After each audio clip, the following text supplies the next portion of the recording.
to identify a suitable location for the permanent deployment of the NIMO's Field Task Force in line with the Secretariat's strategic plan to, sustain anti-illegal mining operations. While traveling along the Gosu to Hwidium Highway, the director's attention was drawn to an excavator engaged in mining alongside, by the roadside near Broni Krum. Okay. So the team diverted to the location and apprehended several individuals actively mining. The director instructed the suspects.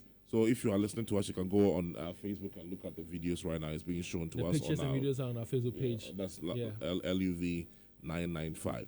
So the team diverted to the location and apprehended several individuals who were actively mining. So the director instructed the suspects to refill the pits. That's put back the soil that they've taken away, that they had dug to prevent further environmental degradation. So some sort of a reclamation. A reclamation of a sort. The director then ordered one of the arrested persons to call the site owner. The first individual to arrive identified himself as a defense intelligence representative from the Ahafo region.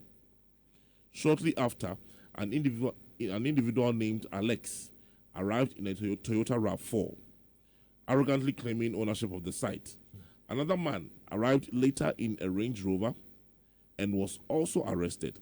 While at it, the NIMO Field Task Force set ablaze shelters, which was used as offices by these illegal miners.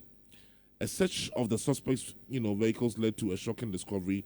There were guns, pistols, magazines, ammunition, 9mm ammunition, and all that. A black bag, a side bag, and a cash amounting to about some 11,000 Ghana cedis. That's the cash they're displaying in the video there. That's the cash and the white Range Rover over there in the video. So you can join us on Facebook and see things for yourself.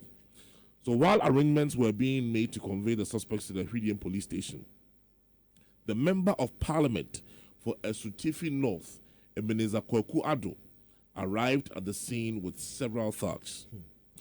The Member of Parliament indicated that he was sent by Collins Dauda, former MP for the area, and demanded that the director releases the arrested kingpins, including a Bokinabe, immediately and remove their handcuffs, arguing that he did not want the locals to see them in handcuffs. So the director politely declined, saying it was unlawful and that they had to go through the right process, through the police, just go through the legal way. So subsequently, the Member of Parliament and the thugs became violent and forcefully snatched the handcuffs keys from one of the soldiers and took the handcuffs off the kingpins before chasing the NIMO's team while going to the police station. Upon arrival at the Hwidium police station to lodge a complaint and hand over the suspects and the exhibits, a crowd of about 600 people from Hwidium and nearby communities surrounded the station. The mob, incited by Ebenezer Kwaku Ado, the MP, demanded the immediate release of the arrested suspects and seized vehicles. They warned that they would discipline the soldiers if their demands were ignored. The situation quickly turned, more violent. So the director of operations, Toyota Hilux pickups, was vandalized, and the mob threatened to burn down the police station even when the MP was reminded to call his mob to order. The tense standoff created a serious threat to life and property, placing immense pressure on both the director of operations and the police officers on duty. Responding to a distress call, Chief Superintendent Prince Odum Kodia, the Ahafo Regional Crime Officer, led a 15-member regional task force headed by Inspector Ofosu to reinforce the local police. They were supported by Superintendent John Atanga. He is the divisional commander for Goso, Superintendent Opokuya Moa, the district commander for Kenyase, and other senior officers. Even with the reinforcements, the atmosphere remained extremely volatile.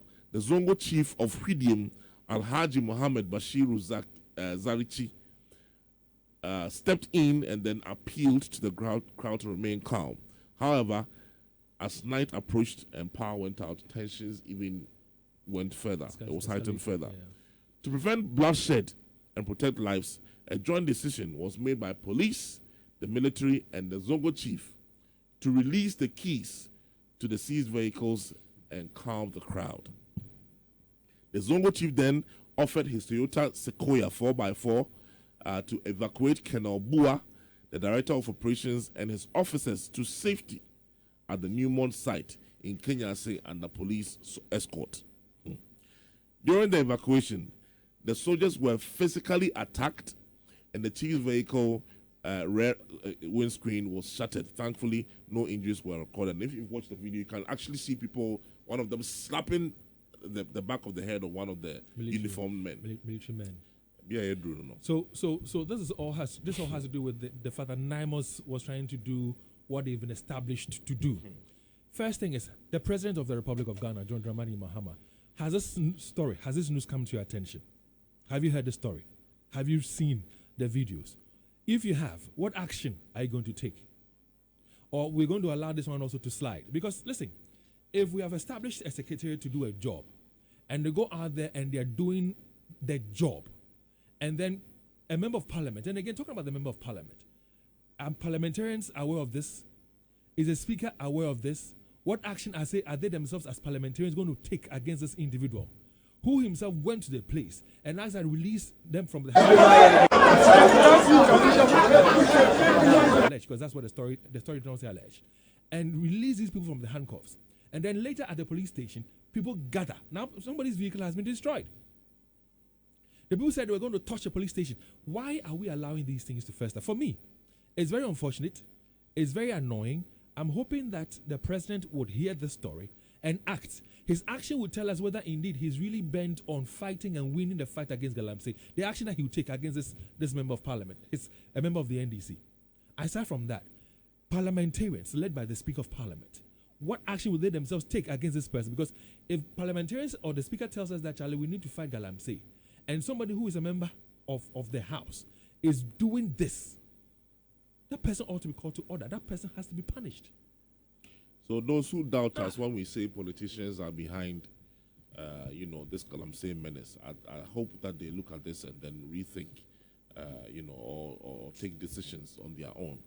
Because if this is where we have reached, where a member of parliament can leave thugs to attack military men and policemen in uniform, then let's all look at where we are heading to. We've been here, we've had a lot of discussions about how dangerous this situation can be for us and the things that it can cause. Well, there's the evidence. And every time these arrests, occur, we hear of people having in their possession guns. Yeah.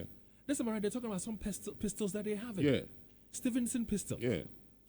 So let's pray, or let's hope that somebody does not take advantage of this and then organize people and form some form of militia. Because now they have enough firepower. They have people who are willing to join them. You have the personnel. Because if you can attack a military man in uniform by slapping a exactly man in uniform, led by a member of parliament.